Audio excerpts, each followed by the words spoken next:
Welcome back to the Bears Baseball Network. It's BBN After Dark here for the opening weekend of reactions. Robbie Floyd here with Brandon Burnstill. And Bernie, I know it's kind of the free space on the bingo card, but you did predict it. First home run of 2026 in a Bear uniform was Rudy Montenegro Langley, an absolute bomb. And his first at-bat of the year? No, Second at-bat of the year.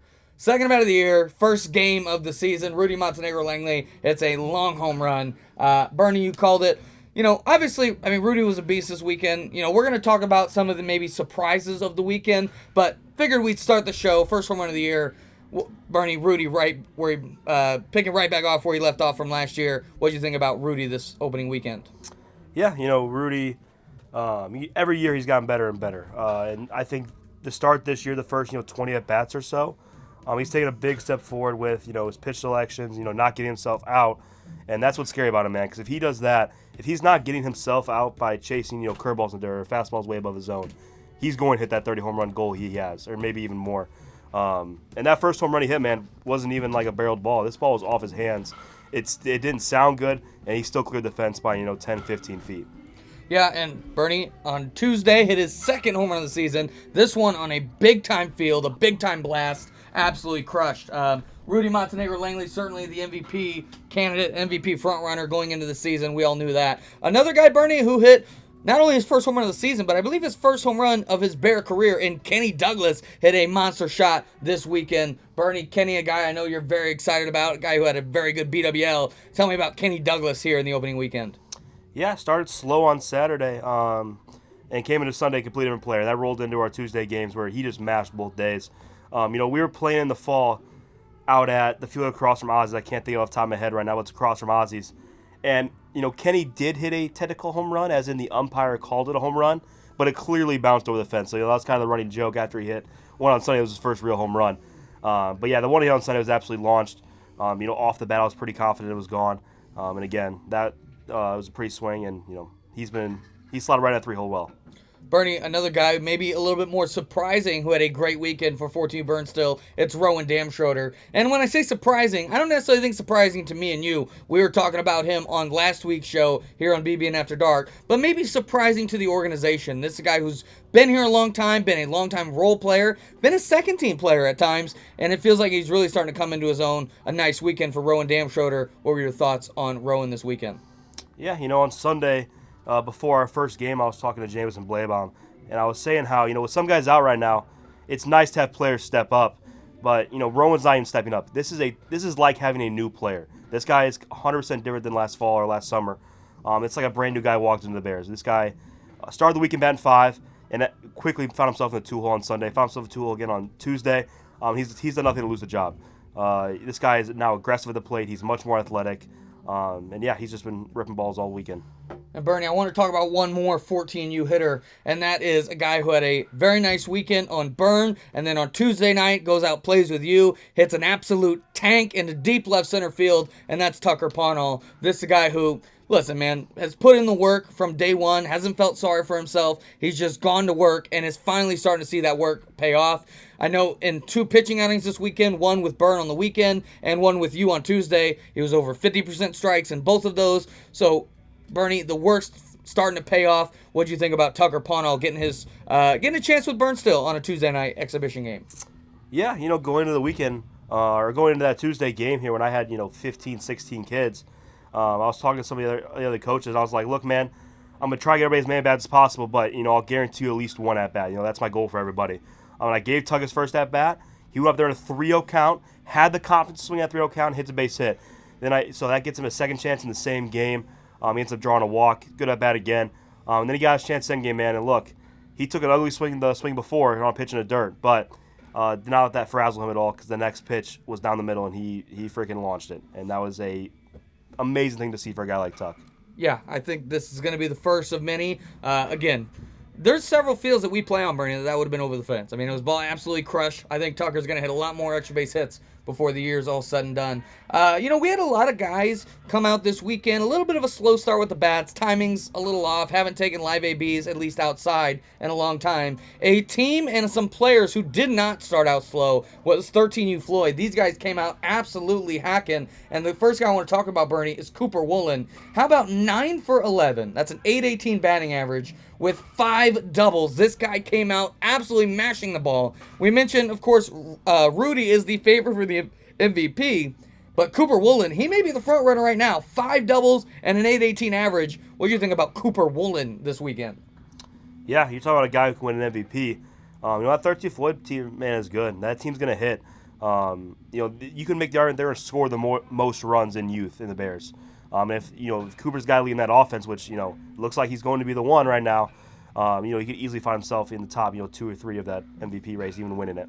Bernie, another guy you mentioned being excited about last week was Brady Felton. A monster weekend for him as well. A 1923 OPS. Had 1 double, but had 2 triples as well. This guy was a beast. Bernie, I know you love the potential in this guy. What do you think about his start to the season? Where do you see, what is the ceiling for Brady Felton in 2026? Yeah, I may have said this on a show right when he joined, but it's not hard to see his his ceiling with how athletic he is. Those guys who come in the first offseason with the Bears, they really learn how to hit our way. And look, if this guy, you're talking about peak ceiling potential, I think he could be like a Mac Floyd, just how athletic he is, the power he has. It's just we're gonna see if he can put it together. But yeah, this guy has all the tools in the world to be a legit superstar in the Bears. Bernie, there were 12 guys on the 13U Floyd roster this weekend. 10 of them put up a 1,000 OPS or higher. I'm going to read you the list of names, Bernie, besides Brady and Cooper, who had a 1,000 OPS. Just give me the 1 or 2 names that you want to talk about a little bit more. Knox Kennedy, 1,652 OPS. Whedon Hainline, 1,299. Parker Kugler, 1,267. Ben Walentic, 1,267. J.D. Etter, 1,200. Carson Griffith, 1,200. Owen Haynes, 1,082. Hamilton Case, 1,067. That's a team OPS of over 1,300, Bernie. Give me a name or 2 from that list. Who did you see something from this weekend? Yeah, I think I mentioned my last week's show, man, but I want to keep attaching my name to him because I think this guy's a really good hitter. It's going to be Parker Kugler. I think that this guy's on a straight upward trajectory. Again, another guy like Rowan who got so much more athletic this offseason. Has absolutely worked his butt off to make himself better, and I think we're going to see it pay off this year, man. I'm going to keep attaching myself to him as much as possible because he's going to be a big contributor for that team. And another guy I'll shout out is J.D. Etter. I think this guy started on the bench this year, but this guy's going to easily find his way in the lineup full time here and be a big contributor to that squad. Yeah, I know. I at least saw 1 or 2 balls that J.D. Etter hit that got caught that were crushed. So his stats could have been even better. Really encouraging weekend from 13U Floyd, especially on the offensive side. Let's talk about 12U Floyd. The offense maybe coming out a little bit slow to start the year, but a couple guys that had hot starts. Benny Wanner leading the team in hits. This guy, Bernie, we talked about as an MVP candidate. He looked to be really coming out the gate swinging. Camden Kraft had a nice weekend at the plate as well. And I think those 2 guys we kind of expect. I want to talk about 2 guys, Bernie, maybe a little bit unexpected. One of them is Grayson Lowry. He came out with a nice weekend, a 750 batting average, an OPS over 1,500. And Tyler Gratha, Bernie, this is a guy we haven't talked about a lot, but he came out, started. Look, I'll say it. He wasn't going to start in the lineup. He was supposed to be on the bench. We had a player miss practice, and on my team, if you miss practice, you're not going to start. Gave Tyler the opening day start. Bernie, he didn't leave the lineup the entire weekend. He stayed in the lineup. He had a great weekend. Bernie, Grayson Lowry, Tyler Gratha, give me your thoughts on their opening weekends here in 2026. Yeah, it's great to see Grayson get off to a hot start, man. I think the question is, where the next step of his development is, how much power are you going to see out of him? I really think if Grayson goes out there swinging for the fences, man, he might see an average dip, but, the more he does, the more comfortable he'll get. And we'll see that, the extra base hit rise. And Gratha, man, I know this is a guy that I know at least me and Kennedy were talking about a lot the week before the game started. And, I think he proved all of us right. I think, this guy went oppo a lot his first weekend. I think if he learns how to, pull the ball a little bit, he's a big enough kid where the power's there. He already has it. He just has to learn how to harness it. I'll tell you what, the bat-to-ball skills are very, very good for Tyler Gratha. The play discipline is very, very good for Tyler Gratha. Like you said, Bernie, the only thing missing right now is the power. And I think getting into that, maybe getting a little more pull side happy, getting a little more balls in the air, you could see Tyler Gratha be one of the home run leaders for 12U Floyd when it's all said and done. Then looking at 11U, same kind of thing as 12U, a little bit of a slow start offensively to the season, but a guy who did not start slow, Bernie, Blake Nickerson, putting up MVP type numbers, 833 batting average and OPS over 2,000. Blake Nickerson certainly getting off on the right foot. And then maybe a more of a surprise, Bernie, Jack Anderson. He's a guy who's in his first year with the Bears. He had some prospect hype in the beginning of the fall. I think some people maybe forgot about him over the winter, but he's coming out on the top team and put up a very nice weekend, 400 average and 1,000 OPS. Bernie, give me your thoughts on Jack Anderson here to start 2026. Yeah, it's good to see this guy get off to a good start.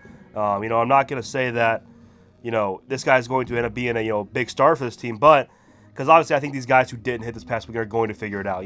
This Nickerson team has a track record of being a good offensive team. But, if those guys, start to slump a little bit or, maybe don't figure it out as quickly as Damian would like, Jackson get a shot, man. And I think Damian's going to put whoever's going to hit in the lineup. Damian's not biased toward anybody, man. He's there to win. Yeah, and I think, like you said, Bernie, had a couple stars, Peter Rojek, Easton Taylor, guys you expect to hit really, really well. Had a little bit of a slow start to the season. If those guys pick it up and you've got Jack and you've got other guys who can kind of, it's like you said with Rowan, it's not that Jack is picking up the slack. Jack is going to be a guy who can kind of step up in that offense. So very excited to see that. That's a lot of the hitters from the opening weekend that I wanted to talk about. Let's talk about some of the pitchers, starting with 12U Floyd, Camden Kraft. Bernie, we talked about him as an ace, talked about him as a Cy Young candidate. He came out 7 Ks to just 1 walk in, I believe, 3 1/3 this weekend. Bernie, Camden, a guy who, theoretically has some control questions. Did not look like it this weekend, Bernie. Over 65% strikes, and the off speed was working as well. Give me your thoughts on Camden Kraft here in his first outing. Yeah, Kraft's one of those guys, man, that you literally, all you have to tell me about his outing is how many strikes he compared to the pitches and the percent, strike percentage. That's all you have to tell me. Because if it's high, he's going to strike a ton of guys out. This guy has the stuff to do it. And look, if he has that control all year, this guy is going to find himself in the top 3 to 5 of the Cy Young race. And that pitching staff for 12U Floyd is going to be electric if he can be the front of it. Yeah, a couple other guys had some nice weekends on the mound for 12U Floyd as well. Grayson Lowry mentioned his offense. His pitching was a very nice surprise this weekend as well. Clay Lede looked very good out of the bullpen also. Again, some nice pitching from 12U Floyd. Bernie, I mentioned 13U Floyd, a really full roster contribution in the hitting side. It was a contribution fully on the pitching side as well. 18-6 strikeout to walk rate as a team. Bernie, Carson Griffith, Whedon Hainline, Owen Haynes, and Cooper Woolen, all with great outings this weekend. I'm not sure if you got to see any of them live, but I'm sure you saw the box scores for these guys. Who did you think was the most impressive of the 13U Floyd pitchers? Give me your thoughts on 13U Floyd's opening weekend pitching. Yeah, I watched a little bit of Cooper Woolen on Sunday. He looked good. But, the most surprising to me, the guy, who I think could really drive this pitching staff forward is Carson Griffith. A guy, he didn't throw a lot last year, man. But if he can go out there, that guy, he went out there in a Sunday game, semifinal game against a really good team and just shoved. I mean, he pitched extremely well. Again, that's like adding a whole new player to your pitching rotation because this guy didn't pitch much last year. If he's going to be dominant, man, you have Whedon, you have Owen Haynes, Cooper Woolen, those guys. All of a sudden that turns into a rotation that can carry a weekend. Bernie, a lot of, kind of full effort on the pitching side for 14U Burnstill, but I wanted to ask you about 2 names in particular. Starting on Saturday, a very nice outing from Owen Lewis. This is a guy who's had a 100 strikeout season. He, I believe, is the single season record holder for strikeouts in a single year. Came out in the opening weekend, threw a great game on Saturday. And then Hunter Finley got the Sunday start, put up a very nice outing, a 1.75 ERA, 4 Ks to 1 walk. Bernie, Owen Lewis, Hunter Finley. You talk about having multiple guys who have ace expectations this year. They both showed up here in opening weekend. Give me your thoughts on Lewis and Finley. Yeah, Owen, he got to start opening day just because, I was going to go with someone who I knew was going to give us a chance. I mean, I didn't want any question marks about our pitching going into that game. And he looked very sharp. Some guys come out the first weekend, they're around the plate, but they're just a little off. Their curveball doesn't look good.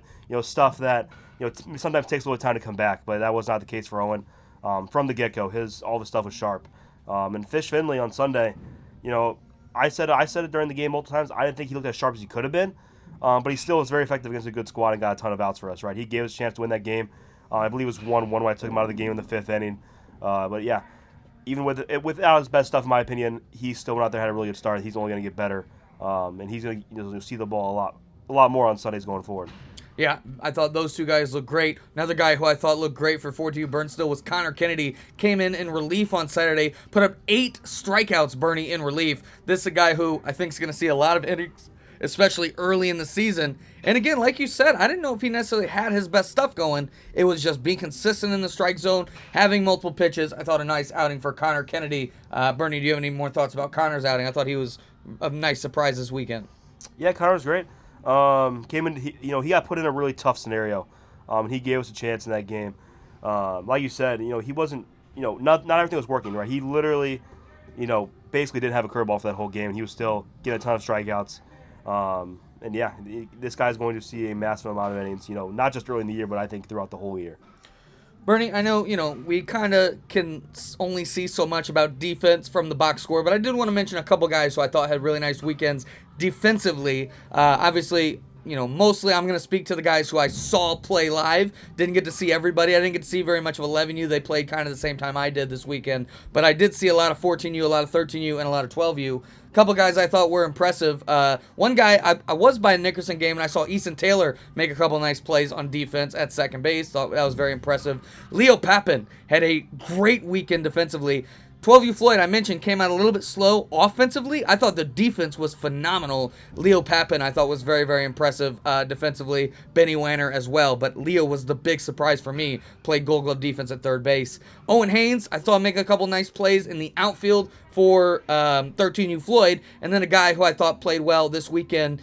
I didn't necessarily see it make any crazy plays, but just looked really comfortable in routine plays, and that was Owen Clark in the outfield for 14U Burnstill. Bernie, I know you were all around the games this weekend. Did you notice any defensive performances that you thought were impressive? No, I didn't get out honestly to watch many teams I would like to, but I did see a couple of Leo Papin plays that looked really nice. Going along with Rowan's offense and how much more athletic he is, man. He proved that he could be my backup center fielder. When Fish Finley's pitching. He made a couple really nice plays, especially he made one really nice one last night, or Tuesday night. I don't know, fouling. Those are the two I'd stick with probably. Yeah, a very exciting weekend, a fun opening weekend here to 2026. Hopefully we can get out and play some baseball here on Easter weekend, but if not, we'll talk to you all in the month of April. By the end of April, so the March and April awards will be combined. We'll have some awards at the end of April, so hopefully we'll see who can come away with the MVP, the Cy Young, the Rookie of the Month, and the Platinum Glove Award for the months of March and April. But that's going to do it for this episode of BBN After Dark. We'll talk to y'all next time.